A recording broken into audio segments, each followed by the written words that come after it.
and welcome to First Look, a Bible study looking ahead to the reading or readings for the coming Sunday. My name is Carl, and it's great to have you with us. This week we're going to be looking at a passage in which Jesus refers to himself as the shepherd in God's sheepfold, as the gate to it, and as the gatekeeper. Before we get started on that, however, if you've not done so already, you might find it useful to download the sheet accompanying this study. The link for it is in the video description in YouTube. On the sheet you will find the text of today's reading, some other passages you may wish to look up, the questions we'll be considering together later on, and lots of room for you to record your own thoughts and observations. So then, without further ado, let's dive into today's passage, which comes from John's Gospel, chapter 10, verses 1 to 10. Today's reading is one small part of a much wider unit that begins back in chapter 9, verse 1, and continues through to chapter 10, verse 30. And the themes of seeing and hearing are really foundational throughout that. So at the beginning of chapter 9, in verses 1 to 7, we find Jesus healing a man who had been born blind. And this act, it seemed, confused his neighbours, who quizzed him about what was going on in verses 8 to 13. They took this man to the Pharisees, kind of grassed him up, if you will, and the Pharisees interrogate him in verses 14 through to 17. Not satisfied with the answers they got, they then question the man's parents in verses 18 to 23. Before then, in verses 24 to 33, interrogating this man a second time, whereupon they become very angry because he turns the tables on them. And in verse 34 of chapter 9, they cast him out. Jesus seeks out this man who has been cast out, and he tells him of his identity as the Son of Man in verses 35 to 38. And then after that, he calls out those Pharisees for their spiritual blindness, even as they insisted that they were the ones who did see God aright, in verses 39 through to 41. So it's that background of conflict, of hostility, that sets the scene for the portion of chapter 10 that we're embarking on here. Now, Jesus' teaching about being the good shepherd and the gate to the sheepfold was directed very much to this hostile bunch of Pharisees who, it seems, were divided by his words. Some were arguing that he must be demon-possessed. We see if we read on to verses 19 to 21 of chapter 10. And in verses 22 to 30, we see those same Pharisees demanding to know whether Jesus was actually the Messiah.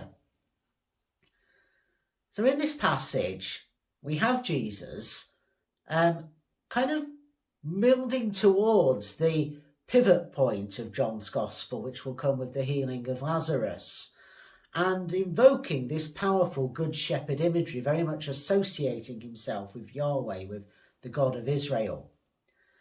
And we have the Pharisees who were angry about these associations being made, but who kicked off in the first place because Jesus healed the blind man on the Sabbath day, to which they objected.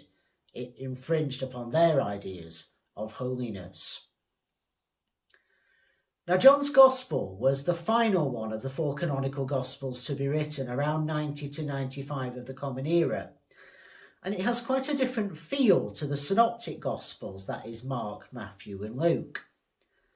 It involves a lot more theological reflection upon who Jesus is and why he matters. And it also reflects the context of John's community. By the time we get to this point, there's a really sharp division between church and synagogue. Christians are being thrown out of Jewish communities.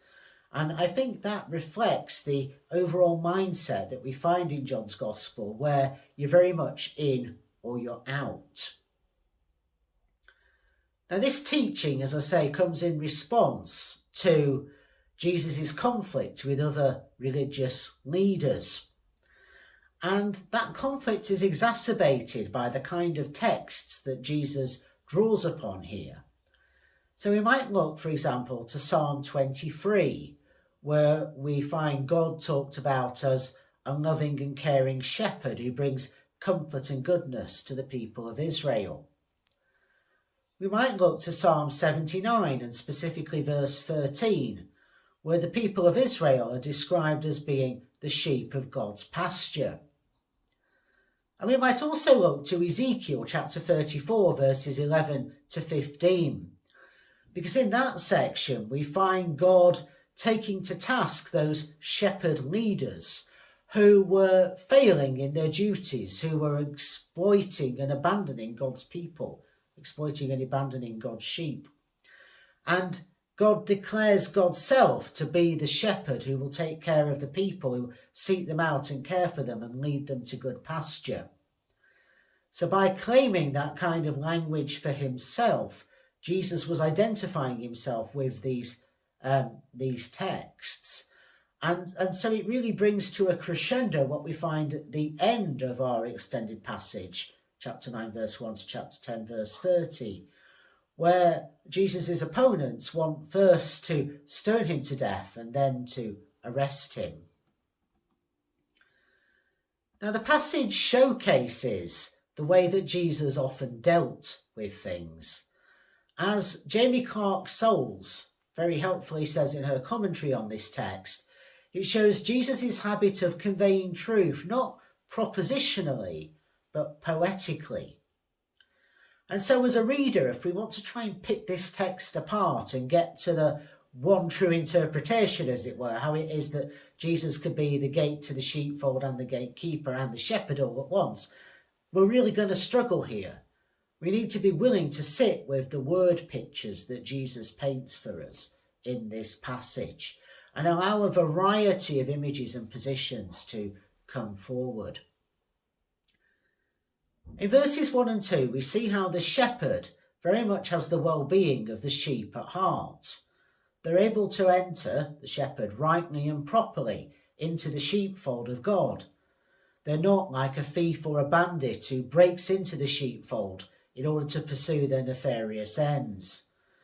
And it shows us that there's a relationship of trust at work between shepherd and sheep.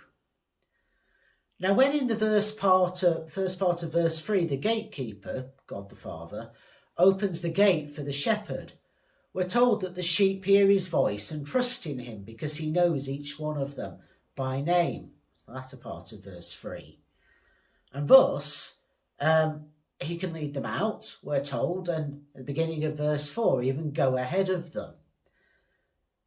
So we get here several things. Firstly, we get a representation of God's intimate knowledge of and care for each and every one of us. We are known by name. We are treasured. Secondly, God leads us. Jesus goes ahead of us, and we're called to follow where the risen Jesus takes us. And thirdly, the sheep are not dumb in this passage. I know sometimes people use the language of sheeple to imply kind of unthinking obedience, but that's not the imagery at play here. The sheep follow the voice, phone, of the shepherd, as we hear about in verse 4, and reject other voices because they do not know them, as we learn in verse 5. So it's an active process of trust that's described. Now, in the Middle East at that time, it was very common for shepherds to really have that kind of connection with their sheep and to name them, to know each one of them by name, and for them to respond to that shepherd's voice alone. I think shepherding in 21st century farming in the UK is somewhat different in many ways, but there's still that relationship of care and the bond of trust at work. So it's a really powerful image of the trust between God and God's people, effectively. Now, in verse 6, we're told that Jesus realizes that the Pharisees had not understood the figure of speech, the paroimia, that he had used. And instead of explaining this imagery, or indeed dumbing down what he was trying to say for their benefit, he again, Palim, threw out more word pictures for them to have to grapple with in verses 7 to 10. This little section acts as a sort of reiteration of what Jesus said in verses 1 to 5. Plain speech, parisia, is fine as far as it goes, and we might look to, say, chapter 16, verses 26 to 29 on this, but it can't illuminate the truth of God and the mystery of God, even vaguely, adequately. Indeed, none of our language can, but poetic language perhaps gets us closest. Now, Jesus makes a very clear statement of identity in verses 7 to 10, and he declares himself specifically in verse 7 to be the gate to the sheepfold, the proper and right way into the pasture of God, the pasture which represents the life that Jesus has come to bring. We hear about in verses 9 and 10. And that contrast is made again with thieves and bandits, the ones who had come before and would come after, to whom the sheep do not listen, we learn in verse 8.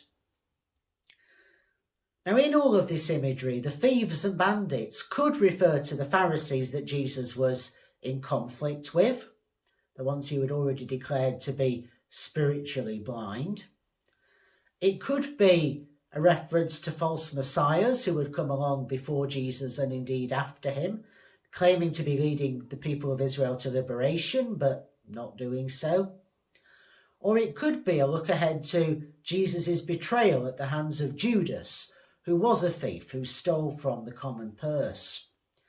We can't be absolutely sure, but what we can say, looking to the culmination of this section in verse 10, is that the sole purpose of everything Jesus Christ says and does is life, it's Zoe. And we find this illustrated not just in chapter 10, verse 10, though the reference to having come to bring abundant life is one of the most famous. But we also find it, for example, in the prologue to the Gospel in chapter 1, verse 4, when it talks about the one who had come, the Word made flesh, being the light of all people, the light that shines in the darkness will not overcome it. We find it at the end of John's Gospel in chapter 20, verse 31, when the author tells us that what they've written down is there so that we may find eternal life, life in all its fullness. And it's perhaps most famously there in John 3:16. For God so loved the world that he sent his only Son, so that whoever believes in him will not perish but will have eternal life.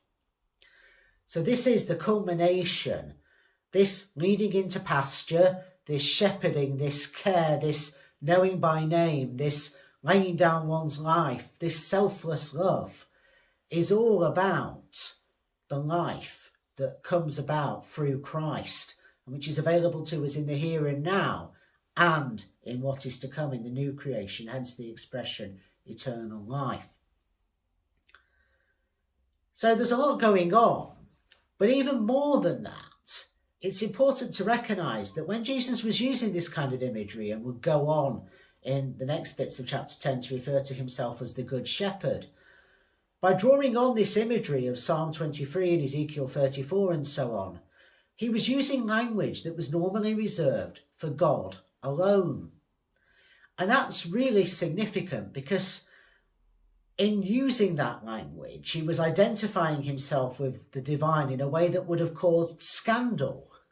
You know, we can sometimes hear, I am the Good Shepherd, and think, oh, that's kind of nice. But that's not how it would have been for his first hearers at all. It explains why, as we learn about in verse 20 of chapter 10, some considered him demon-possessed. And it explains why in verse 31 the religious authorities wanted to stone him to death, and in verse 39 to arrest him. So what Jesus said was fiery and controversial, as well as potentially very comforting and life-giving. So there's a lot going on in this passage, a passage that can be quite difficult for us as modern readers, particularly if, like me, you've spent all of your life in urban environments, to think ourselves into, because the kind of language that Jesus uses, as well as being in this great tradition of Israel, reflected the culture of his time, when most people lived on the land and were close to agriculture in one way or another, which is generally not the case now. We're at quite a distance from how our food is grown and prepared. So there's a lot to think about as we now move into our questions for this week.